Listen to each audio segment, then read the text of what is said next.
Vurumai ya maandamano hapa nchini iliwawacha watu kadhaa na majeraha mabaya ya kupigwa risasi na maafisa wa polisi ambao walikuwa wakabiliana na waandamanaji. Katika mtaa wa mabanda wa Mukuru kwa Njenga, mtoto wa umri wa miaka 15 ni miongoni mwa 5 waliokimbizwa katika hospitali ya Zion baada ya kupigwa risasi, na kufikia jana 3 walikuwa wameruhusiwa kwenda nyumbani. Mwanahabari wetu Frida Okachi na maelezo zaidi.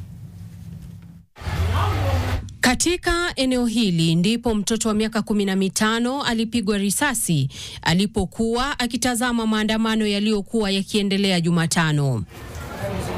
Mamake Jabril aliwashtumu maafisa wa polisi kwa kufyatua risasi ovyo. Hiyo risasi amepigwa na mtu hapa tu ya kwetu. Amalenga kijana alikuwa sijui na nia gani. Mtoto kwa palko ndo malengo kutoka huko, mtoto ananiambia mama nimepigwa risasi.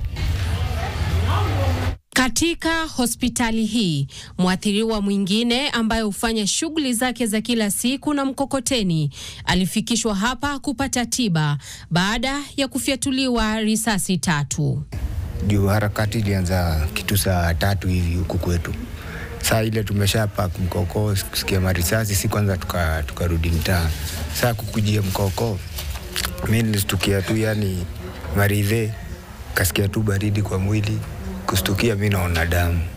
Akiwa na wingi wa maumivu, wito wake kwa idara husika ni kutoa msaada kwa familia yake. Pigwa risasi moja hapa kwa mguu, nyingine hapa kwa paja, nyingine right, lakini saizi imetolewa. Eneo bunge la Molo, mbiwi la simanzi linaendelea kutanda nyumbani mwa mwanafunzi wa kidato cha 4, ndoto yake ikizimwa kwa kupigwa risasi kichwani akiwa kwenye pikipiki akirejea nyumbani.